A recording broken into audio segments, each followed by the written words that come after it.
let me try something new. If it doesn't work, I'll not go back to the UK. What the lands, then what's the issue? So it's about who the head of the family is. And somebody says they're also, I don't want to go into it, but I don't know they know to be around a broke person. So if you want to have your family be broke. In Ghana, it's about who you know and what you have. I'm sorry. Absolutely. And then, like, sometimes I feel like, I'm single for a while, though. And then I'm thinking, maybe I'll just get some. No, when I see men, man, Nepa, hey, coming out, I see the shoulders. I'll wait. It's coming to the UK people, well, I think more African Americans, coming here for husbands. But what kind of husband do for you? You're coming, okay, I'm not trying to be rude. I'm quite controversial here. Hi guys, and welcome back. So today I have with me, what should I call you? Because I know you as Lapel now. Okay, alright, cool. No, just because on social media I'm known as Lapel. Why Lapel then? So basically, I have a platform called Lapel Label. I was in the underground music scene in the UK, Shoreditch, kind of scene, going to events, music events that showcase up and coming artists. And I said, what should I call this whole platform that I'm doing? Because I'm into like making sure people can see people and things that are up and coming, not necessarily mainstream, but cool. And so I came up with a name like our label randomly was just brainstorming. And then I came up with the word Lapel Label. I was on a video shoot, and then someone said Lapel because I have a platform called Lapel Label. But I'm not doing that anymore. I'm doing something else. But and then I said, you know what, I like that. I mean, Lapel from. Okay. So do all your friends call you Lapel? Yeah. Only my family call me Sam. Okay. I like Lapel. It has Thank you. It's something to it. So tell me, are you Ghanaian? Yes, I'm Ghanaian. Okay. And have you live in Ghana now? Yes. Okay, but where were you born? London. Oh, General Hospital. You have specifics. Nice, okay. So what made you decide to move back to Ghana? Do you know what? As a mom of one, a single mom, like, I just didn't like the lifestyle more. I was doing the school runs, when I dropped my daughter to school, working, going to pick her up, going to Morrison's before I pick her up, carry those heavy bags home, the whole cycle again and again. So I didn't see, like, I don't know how moms in the UK do this. I see them in the morning with like headscarves and big coats. I know they haven't showered. It looks like they just woke up. I'm like, what? I didn't, like, for me, I'm all about choosing the life that you want to live. I don't feel like you should be in a situation that doesn't make you happy. And even if you have to sacrifice initially, I feel like it's the best thing to do for the long term. So for me, it wasn't easy because I had a nice apartment. Like, obviously, it's a council apartment, but I got a nice one. But obviously, I couldn't buy it because of the rules and regulations. So that they changed.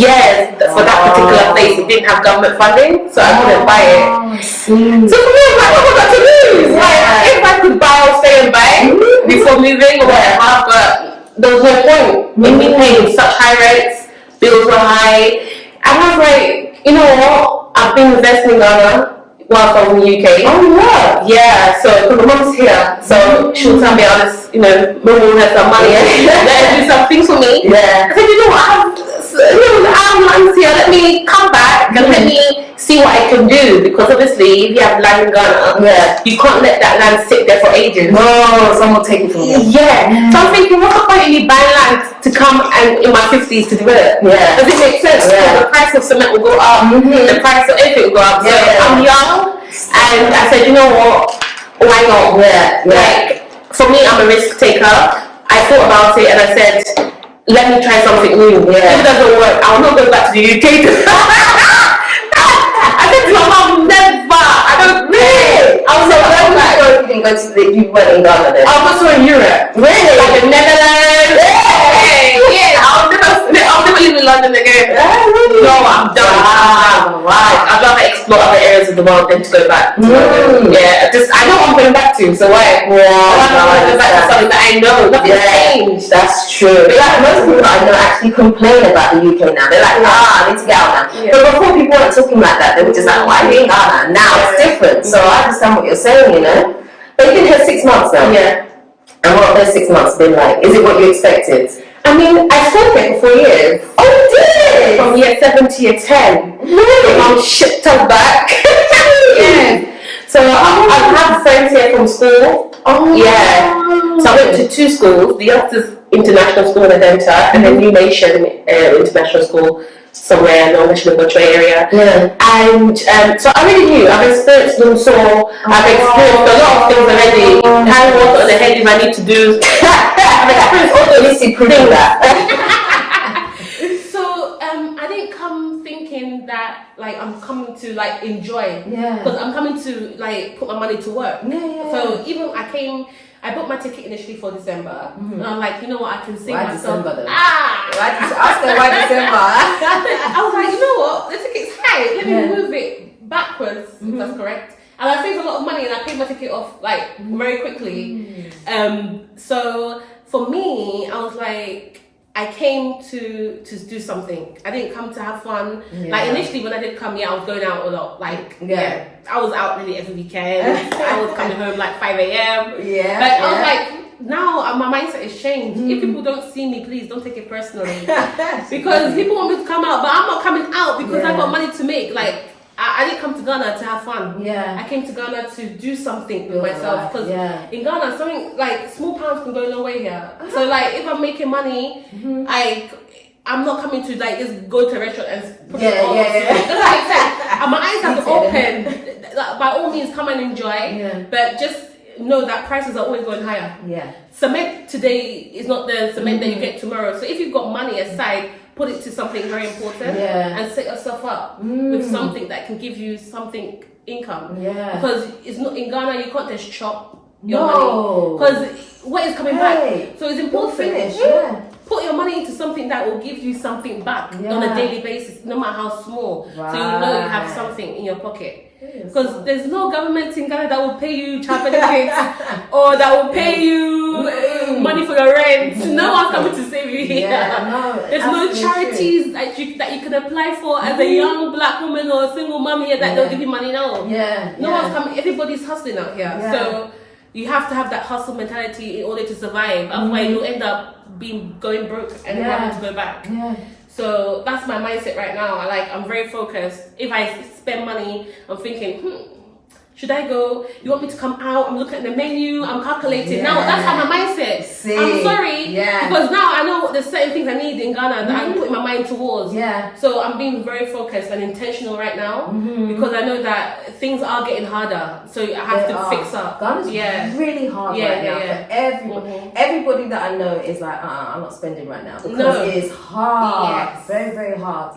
So what do you do to make money then? How do you survive in here? Tell me. So I teach English online. Oh, you do? Okay. So that is I can work anytime. I'll talk about that to you. So if you want to get into it, normally I wouldn't sit on camera. I like to keep my hustle to myself. There's some people that will say on camera, I want to keep my hustle to myself so I know my money is coming. I don't want to go talk to the company and tell them I'm in Ghana. Even though I can be in Ghana, I like to keep certain things to myself. I understand. So I do that. That's my main thing. Obviously, when I came with some money. But money coming in on a weekly, or you can get paid weekly, bi-monthly, or monthly. You can earn as much as you like. If you have to sit down obviously on your laptop. And do the work. So how does that work for you in terms of like the internet? Has the internet been stable enough? Sometimes I'm online and it cuts. Like that has happened before. I just have to message the person, I'm so sorry. There's an issue with my internet, not knowing that it's light off. So that is difficult, but it's not that hard because now I don't book appointments with people. I just come online and I don't book appointments because the more that cancellations, the more that maybe they might take off. So I don't want to jeopardize myself. So when I'm available for a few hours, I come online and people from all over the world come on. Really? Is that really easy for people to get into? Well, you have to be a native speaker of the English language. If you are coming to Ghana, I would definitely say look into these things, teaching English online to students. Just Google teaching English online. There's so many platforms out there, and you get paid in dollars. And if you can earn a good amount of money, you can earn somebody's Ghanaian salary in 1 or 2 days if you sit down and do the work. Really? Yeah, it's like roughly what could you earn? Without obviously saying how much you earn, because that's private. But, okay. So they pay you like over $10 an hour. Okay. So if you want to sit down for 5 hours a day, that's $50. Yeah. And if you sit down for 5 days, that's $250. That's like over 2,500 Ghana cedis. Yeah. And if you do it for 4 weeks, that's 10,000 Ghana cedis. And that's just 5 hours of a day. You can sit up and do that. And you can make money enough ways to do something else. Yeah. And then you can put that into a project. Yeah. You know? So it's just like in Ghana, little money helps. It goes a long way. Yeah. So every little helps. Absolutely. So yeah. So are you building? Not yet. Not yet. Okay, but you have land? Yes. Okay. Yes. Where did you buy land? What area? So they call it Lapel extension. Oh, okay. But I think she just use that to explain. So I have Lapel extension. I have Winneba. And I have in two other locations. One of them I don't know. I forgot the name. And the other one is, where is it? Yeah. I don't remember the name. Okay. Yeah, so that one's in court actually. Really? Oh, no. I think that most people fair. So have you been going to court over it? Yeah, my mom has been going for us, and I spent a lot of money on that one. That's like the one I spent the most money on. Ooh. Yeah, and it's really pissed me off. Really? Tell me what that process was like. So, like, you bought the land, and then what was the issue? So it's about who the head of the family is, and somebody says they're also, I don't want to go into it, I don't know if you watch it. But like, we have the paperwork, we put rooms in there, and we did, and for a period of time, nobody said anything. And now they're saying they bought it, but it's not from the same person, it's from another head of the family. So it's just all of these things. Right. I'm honest with you, I'm okay to let the land go. I'm tired. I'm okay. Yeah. That's where I have the most land as well. I already lost an acre. On that place, I bought 2 acres. I lost an acre already. How did you lose it? I bought one on the mountain and one on the ground. Yeah. And so the family that sold it to us, because it wasn't just me, it was a lot of us in my family that bought it. They didn't want to let all of their land go, and because there's issues, they said, you know what, we'll give you this, but this one we're taking it back. Really? So did they refund you? No, because the people we bought it, we shouldn't have bought it from them. Oh. So they said, no, you bought from the wrong people in the family. But because we're good, we're not just going to let them take our money, we'll give you this part, but we lost some. So yeah. Really? Yeah, so it's like, is that... Do you think people should be scared about buying land here? Yes, you should. No, honestly.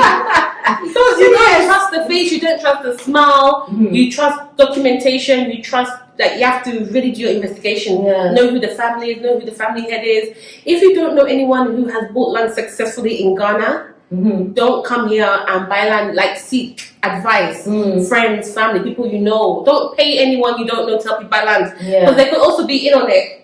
It's true. They could also get their car. Like, don't trust, in the UK, would you trust just anyone? You also do your due diligence.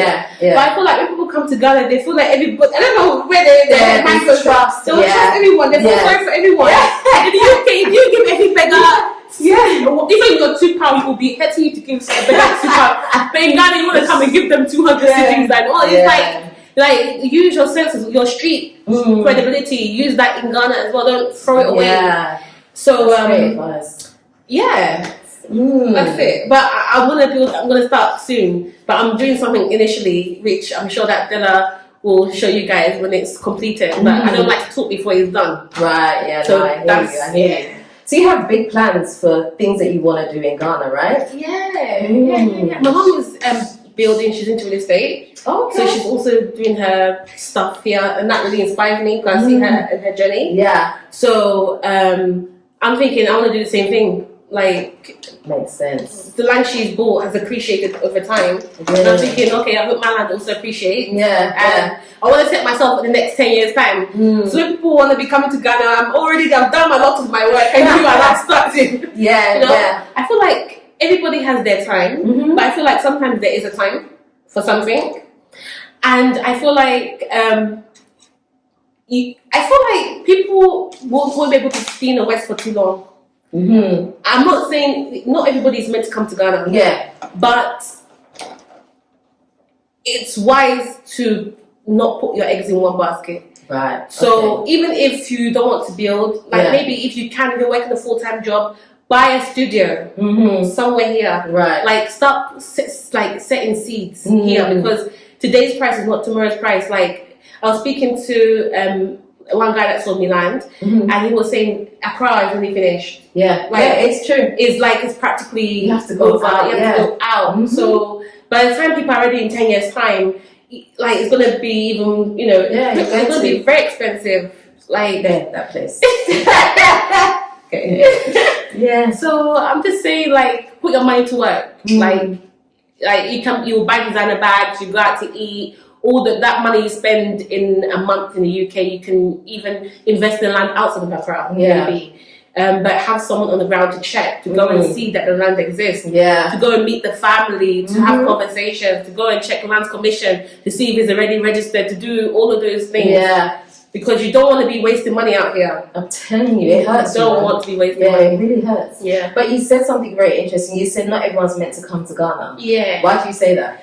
Because I feel that there's some people that maybe have a purpose in the UK, but for me, like I'm a Christian, so I feel that God is bringing people back home. Yeah. I feel like it's just something that God is doing to bring people back to the motherland for a reason. And I feel like it's for our protection. Right. And I feel like it's for our prosperity as well, because there's people that have better lives after moving to Ghana. I feel like people that are going to move don't even like their lives as it is. They are complacent and they're scared to let the little they have go. Absolutely. And if you come here, you just never know. Yeah. And it's not easy. I'm thankful that my mum is here and she has wised me up quickly in 6 months. The lady I was 6 months ago is not the lady I am today. Being in Ghana has made me a little more cold-hearted. Really? Towards, not like everybody, towards Ghanaians. Really? Explain that. Because they're trying to use you. Like, they think that you have money to blow. Yeah. There's like people your age, please sponsor me my project. I'm thinking, I need sponsorship. I'm like an organization. Did I say I'll give out grants? I don't understand. She said, am I an organization? It really gets on my nerves. Like, I just want to vibe with people that are cool, that want to grow. Right. But I don't want to vibe with people that are always asking me for things or favors or like, how can you help me? Yeah. Like, that's not the conversation we should be having. Right. Like, if you have a business idea, okay, I know you're good at this, I know I'm good at, let's come together. Right. So it's made me a bit more sheltered, a bit more shelled, and everybody that comes around me, I'm like, okay, like I don't get close to people, and I've had an experience before that I don't like. The person will know that I'm talking about them, so but it's like I'm trying to bring you in on something and you're trying to take over. Yeah. Like, but I got here before you. Like, just know that it's not right, kind of thing. So it's. Do you think that it's just Ghanaians that you need to be aware of, or is it also people from the diaspora as well? And as well. Yeah. Like people that, because they moved from the diaspora to Ghana, don't make anyone angels. Like, everybody's here wanting to do something. They are also competing with you. They also want to get their hands in something. So here is another concrete jungle. Like, Accra is another concrete jungle. You have to keep your wits about you. Keep your ideas to yourself. Like, don't tell people your business if they don't need to know. If they're not a part of it, they don't really need to know. And if you're going to say something, say it, but without it hurting. Like, if it gets out, it's not going to be an issue for you. Right. Because in Africa, there's also spirituality as well. Like, people don't forget, in the UK, maybe it's just the flesh and the blood. In Ghana, it's not just the flesh and the blood.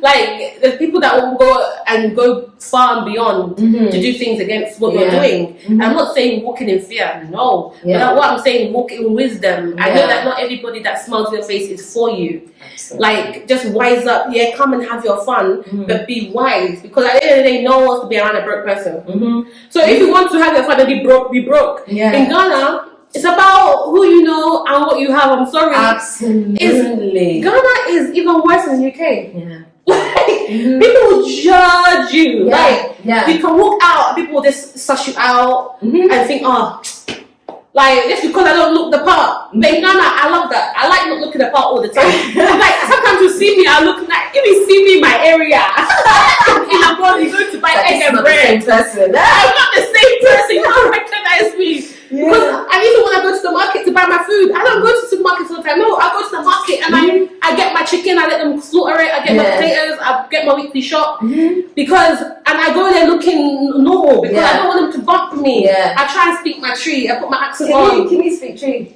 My tree kakra. Okay. So like, I try, because I'm not trying to get bumped out here. I don't care what people think about me. When I need to go to a place, I'll look nice. If I need to come down, I'll come down. I'm flexible. I'm a chameleon. In Ghana, you have to be a chameleon. Like, there are people that have money, you never know that they have money. There are people that have money and you know they have money. And there's even people that you'll never see them sitting on their porch in the nice houses that they've built. I walk past some houses and I always look at the window. I don't see any person in the window or on the porch. People keep themselves to themselves in Ghana for a reason. They only mix with certain people for a reason. So you have to be quick. You have to think quick. You have to be around people that also want better for their life. Like, choose your friends wisely. So that's very, very true. So what has established, because I know you said you went to school here for 4 years, so what has it been like establishing friendships? Okay, on the surface, I'm very sociable. People DM me, come out to this event, but go speak to anybody. Okay, there's one person that is trying to get in there, but I'm like, no, mate, you're not going to get in there, kind of thing. But apart from that, there's no one that I have deep conversations with, that I talk about my future with. I haven't found that yet. I understand. Like, there's no one that can say, come, let's cook, let's do. I don't want to just have a company for company's sake. Like, in the UK, I was alone. Like, me and my daughter. We were living alone. I didn't have anyone come. In lockdown, my sisters were out of London. So, I'm not meant to go to the house, but I drove to the house. So I've been alone for a long time as a single parent. Like, doing my own thing. I don't need people. I'm happy that I was able to go through that and that I didn't have to. Like, I didn't have childcare to go out in the UK. If I went out, it's with my daughter. And when my sisters were free, then occasionally I would go out for birthday dinners. Nothing big. I don't go clubbing in the UK. Only in Ghana I started going clubbing, but I've winded down now. Like, I'm tired. I'm tired. The experience is the same. So I'm very tired of the experience. Like, I'm tired of that. So creating friends in Ghana hasn't been very easy because I'm open-minded. I want to have friends. I get on with guys a lot. You sound exactly like me. I'm exactly the same. I can be good with a guy. I can talk to a guy. I don't feel like they're trying to compete with me. But with girls, it's very difficult. It's complicated. I'm like, why are you like this? Why can't you be normal? And I do want to have a girlfriend. I do want to be around girls. But so hard. Not at the expense of me. So if it's the guys that are around me, cool. I have a lot of guy friends. I can call someone right now, a guy, come, I'm going to China Mall. Come and buck me there. They'll come and buck me there. I have no girl to call. I have no girl. Lunch. Oh, come, let's go to lunch. Let's go and get something to chop. I can't call a girl. I don't know anyone on my phone to call. So it's crazy. It is. I understand everything you're saying. It's very, very. Establishing real solid friendships here are really difficult. For me, I think I've got to a phase now where it's not even about friendships like that. I want to be around people that are doing stuff. Because that's where my motivation is right now. Like, I'm not looking at partying all the time and having fun and those things are good, but they come secondary. My focus is, this is what I want to build for my future. This is what I need to do. This is how I need to get there. These are the people that I need to be around to help motivate me to get to where I need to be. So it sounds like that's a similar thing to what you're craving as well. Like, I didn't leave the UK to come here, and I left for a purpose. And for me, it's about fulfilling that purpose and being focused. And it's about also being around people that can lift you up. Because in Ghana, if you're not careful, you'll be lifting other people up all the time, and no one will lift you up. So for me, it's about I don't want to be bad, but I like to be around people that are doing more than me. Or people that I'm inspired by.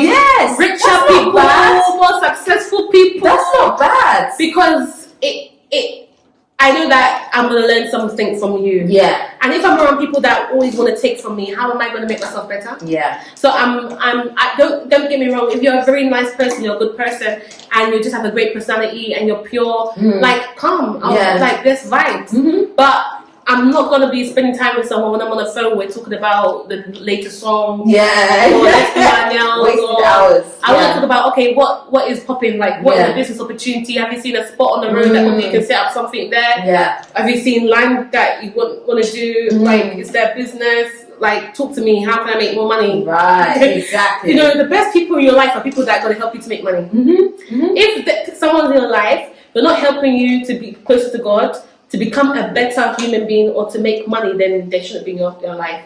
You know what? Yeah. I would actually agree with that. Yeah, it's a waste of time. It is, honestly, and time is something that you can't play about with, because we all have limited time. We do. We don't know where we're going. Yeah. And we have to make sure that we use our resources well, and we leave something better for our children. Yeah. Because we don't want them to suffer. Like, I'm happy that I know my daughter will never start working at the age of 16. Like, I'm gonna make sure, like, she won't have to do that unless she wants to. Unless she wants to. Yeah. And like, I didn't have the option. As soon as I got my actual me too. I worked. It's me too. The same. I was like, okay, right? I'm happy to work. So it's like, I can't lie. Like, even though like Ghana is a third world country, your standard of living has kind of changed. Like, I feel like the reason what I like about Ghana is because everybody gets respect. Yeah. Even the common man gets respect. Here, no matter if you have money or not, you're a human being. Yeah. People greet you. You're a woman. As a woman, you are respected. And that's what I love about Ghana. Right. People open the door for you. Yeah. Even if the person hasn't got money, even if there's someone there, they'll still open the door for you to come in. They'll greet you. They'll treat you well. Don't get me wrong, they'll judge you. If you're a foreigner, yes, they'll look up to you and want to try and maybe swindle you on the money or see you higher than you are. But in general, everybody is a human being here. And I feel like my value is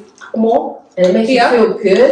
And you want to keep getting better, don't you? Yeah. And that's what I like about Ghana. And also your lifestyle can also change. Like, you don't have to have a lot of things, but your lifestyle can be much better. Your quality of life will be much better here. So have you tried dating in Ghana? No, I've not. Really? No. Are you open to dating? Yeah, I'm open. Would you date a Ghanaian? Like someone who's born and bred here, hasn't left the country? On conditions.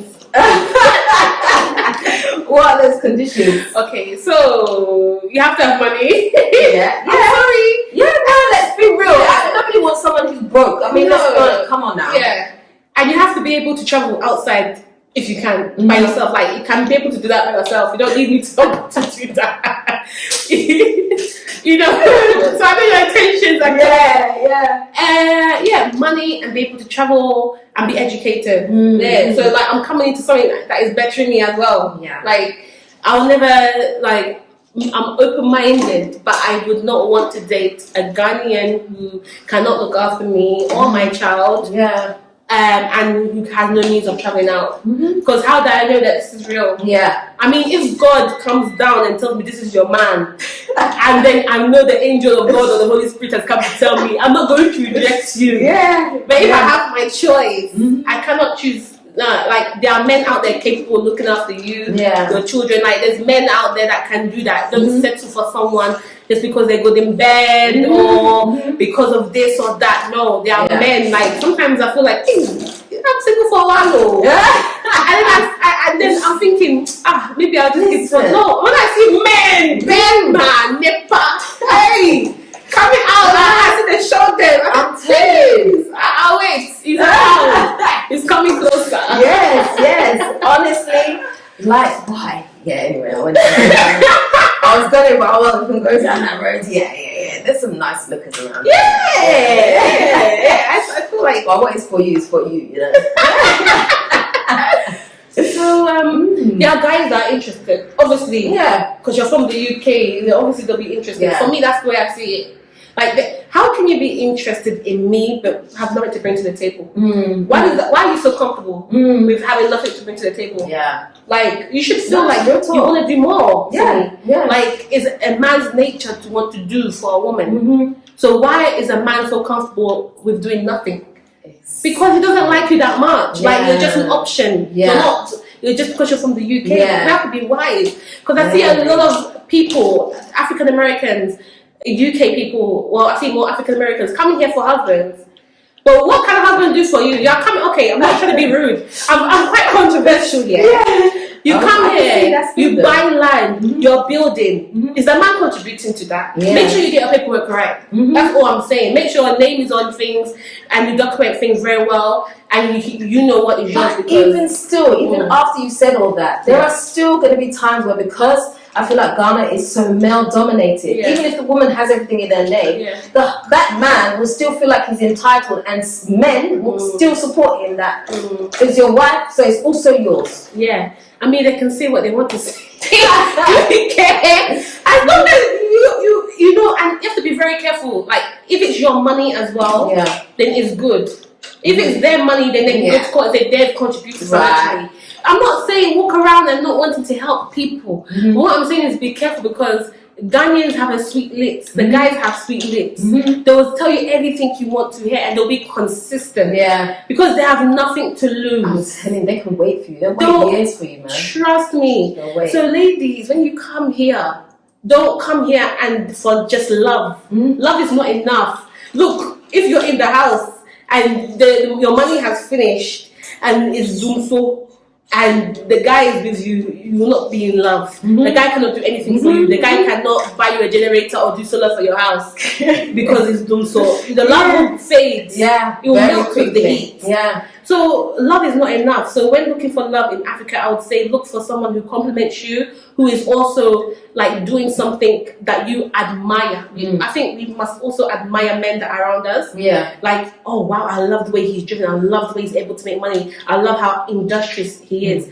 Like, don't come here for love only. Love is very important, but it's not gonna be something to keep you together, because you're not always gonna be in love. Yeah. There have to be other factors that it makes sense as to why you're together. Yeah. And you have to like the person as well. Like, that's very important. So do you think that is better for people when they're coming from the West to just look for other diasporans to be in relationships with? I feel like that's one of the safest things to do. Yeah, unless he's a rich Ghanaian from a good family that has links, like political links, business links, and he likes you and you love him and whatever, then that's cool. But if not, look for your fellow diasporan. Because I don't care, I'll say it. There's a level of character I think we have in the diaspora. Like, we can do things, but certain things we can't do. Yeah. Like, we can leave our key with the neighbour if someone's coming to do something in our house in the UK, and we know they're not gonna do, like, with certain people. Yeah. There's a certain morality, I feel like a level of morality we have in the UK that we just won't do. Yeah. But in Ghana, I feel like certain people, they don't have that certain level of morality.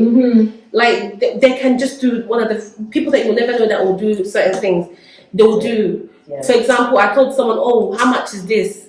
They said 60 cedis or something. We went to the shop with 35 cedis. Oh. Just for 30 cedis that you would chop and it would finish. Now your trust is gone. You see? Just small money. Like, what was the point of cheating you out of that? Now you know that you're more aware of the person, so now you won't give the person a chance. So what's the point of that?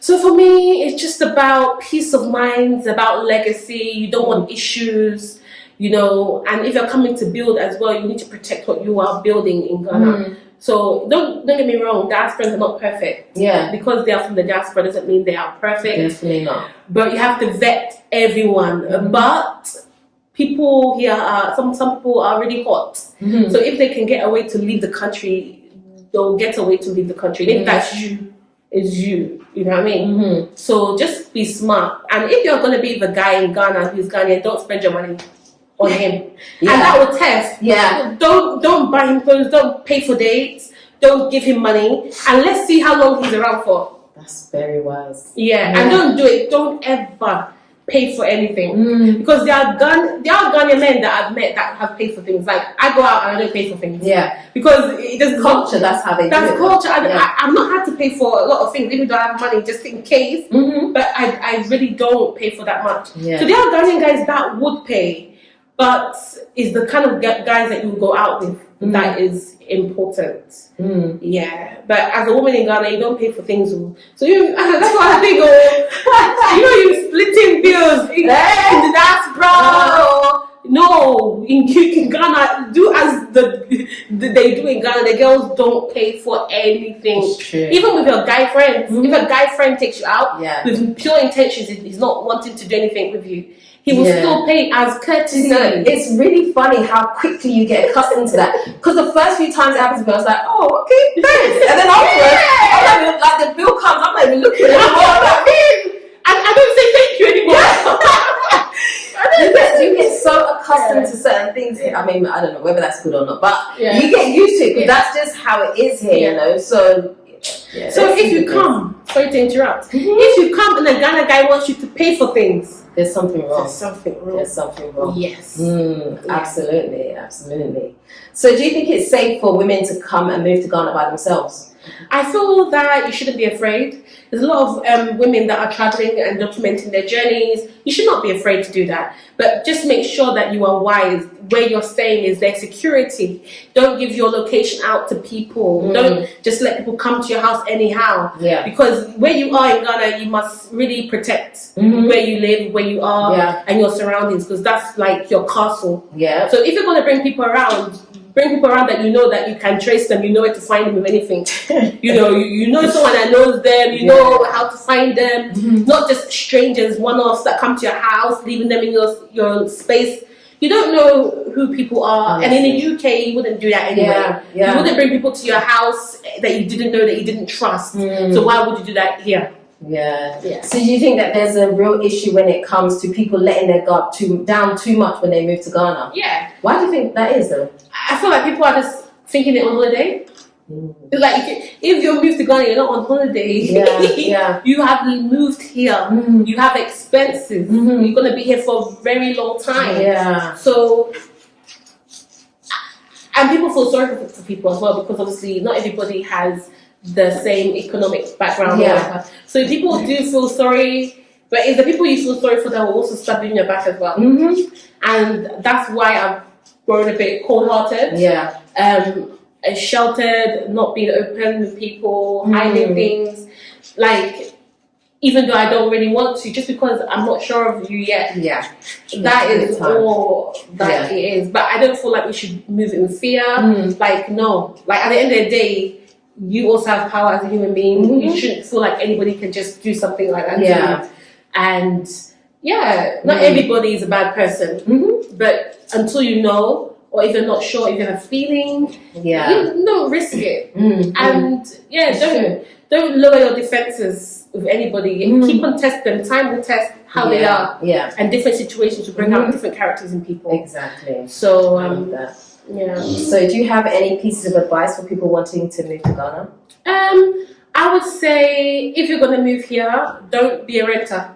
For me, I'm lucky because mom being here, she has, property, so I don't have pay rent. Like, I can't imagine paying rent in Ghana. But you don't want to be forking out money on the rent forever. Like, I would say, even if you're going to buy a plot and start building, or get like a mortgage if you have a full-time job, and like do that, and then if you leave your job, find out how you're going to pay that mortgage and make money for that mortgage. Rent a room in your house and pay the mortgage so you have a roof over your head. When you come to Ghana, don't just come in mind of having one money and that's all. Come here or have something coming from the outside and do something else with the money. And don't even trust diasporans. Because you know what? When diasporans come here, they start acting like the Ghanaians. And listen, they think you have pounds. They also want to chop your pounds. So do your due diligence. Somebody could give you one quote which is 3 times more than the other person. Like, you have to do so many quotes here. Crazy. Don't just trust anyone who has moved to Ghana and they say they can help you and all this. No, like, character is very important as well. So don't be a renter now. Don't just trust anyone, even their diasporans. And I don't know what the third one was. No, you said it. So rewind it. Still have to rewind it and you can hear it. So that's all, right? Well, thank you so much for coming on today. You've been so open and honest. I feel like the comment section is going to be interesting. And don't forget to follow me. Yes, I was just going to ask you, where can people find you? All on social media, she is Lapel. Yeah. Okay, so apart from obviously the work that you do, do you do other social media stuff? Do you have a YouTube channel? What do you do? So I have a YouTube channel. Aha! So I want to bring it out for her because she didn't say it, so I want to bring it out. Yes, bring it out. We're coming to you. Oh, please, guys! I have one video of 2 or 3, but one main one. I'm gonna try and do more. I'm gonna push myself to do more because I feel like I like speaking. Why not? Yeah. You know what I mean? So yeah, please, like, So your subscribe. channel name follow. is She's Lapel. Yeah. Okay. SHEISLAPEL. She is Lapel. So yeah, I have more content coming out soon. So please support me. Yes, definitely head over there. Subscribe. It's free. I mean, come on, why not? Let's see what she gets up to. You can see she's very controversial. So let's see what she's going to be saying inside those videos. I didn't say I'm also creative. So I work with creatives. I do events. I'm an entrepreneur. I'm also a book. Really? What's the book? Called "Are You Ready for an Adventure? The Exodus." Really? So yeah, anybody that wants to make a big change in their lives, it's like a workbook. So it's a chapter, and then it's a workbook, and then it's like a little excerpt of my life on that chapter. So, for example, before I moved to Ghana, I wrote the book, The Exodus, because sometimes it's very difficult for you to live an unconventional life. Yeah. And for those who want to live unconventionally or do something that goes against the grain, that book is good for you. So, yeah, it's going to be on sale soon, so check it out. It's linked to my YouTube and my Instagram as well. Okay. Is it on Amazon? Yes, on Amazon. Okay. Wow. Yeah. So head over there and look for it. I didn't know that. That's interesting. Yeah. Okay. Awesome. Well, that's the end of today's interview, guys. I hope you've enjoyed it. Please do head over, follow her on her socials if you have any questions, comments for her. Obviously, description box is for that. And yeah, if you haven't already subscribed to this channel, do me a favor, hit the subscribe button and the notification bell. Don't forget to also like, comment, and share this video. Until next time, we are out. Nutitfafa.